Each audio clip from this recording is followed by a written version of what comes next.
mga ka-farmers, magandang hapon.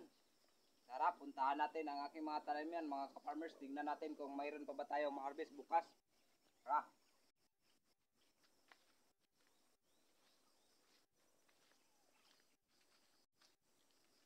Ito yung ating sili, mga ka-farmers, na i-transplant natin dito.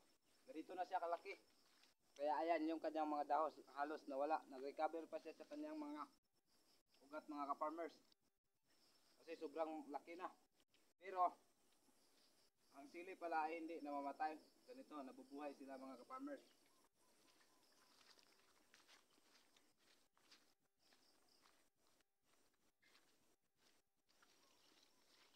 Ayun, mga ka-farmers, meron na tayong harvest bukas. Ayan o. Ayan. Ayan, meron ng bunga. Meron na tayong harvest dyan bukas. At saka yung iba hindi masyadong nagbibigay bunga kasi masyadong tag-ulan dito, mga ka-farmers. Ang bihira lang magpakita yung init dito sa atin. Ngayong panahon ng July.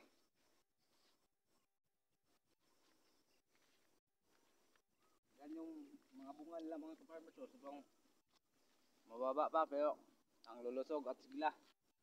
At saka yung presyo natin ngayon, mga ka-farmers, sa ating merkado ay sobrang baba, mga ka-farmers. 15 pesos per kilo ang kuha nila, mga ka-farmers. Ang ating na-harvest dito lahat ay 30 kilos mahigit, mga ka-farmers. Meron na tayong 450 or 500, ganyan lang, mga ka-farmers, ang ating kitaan sa every other day ngayon, mga ka-farmers, kasi sobrang ulan.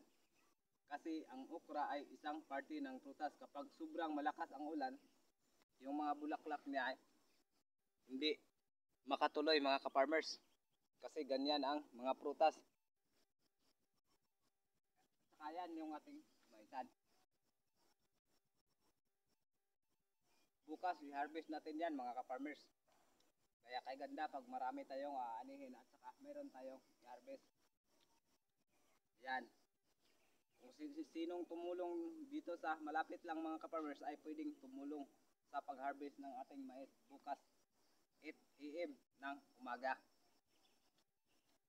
Ayan yung ating mga taniman. Ayan, mga ka-farmers. Malalaki na yung mga pipino natin doon. Yan.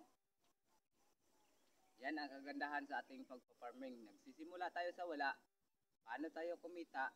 At saka paano tayo nagkaroon ng ganito. Sa ganitong paraan, mga ka-farmers, nako, masaya na ako dito. Hindi ko na hahanapin pa na marami ang pira. Kasi dito, napakasaya pala sa farming. Kasi tayo ay mahihawak na ating oras at tayo naman ay hindi mawawalan ng mga pagkain at sa ating mga igugulay. At saka lahat, mga ka-farmers, dahil itong okra, pwede naman natin itong ibinibinta tapos bumili tayo ng kung ano-anong gusto natin. Kaya yan ang kagandahan sa pagpa-farming, mga ka-farmers. Sa lahat ng nanonood dyan, paki-hit the notification bell and subscribe to our channel, mga ka-farmers, para updated kayo sa aking mga video. Maraming salamat sa inyong lahat. Sana wala kayong sawang magpatuloy sa panonood ng aking video.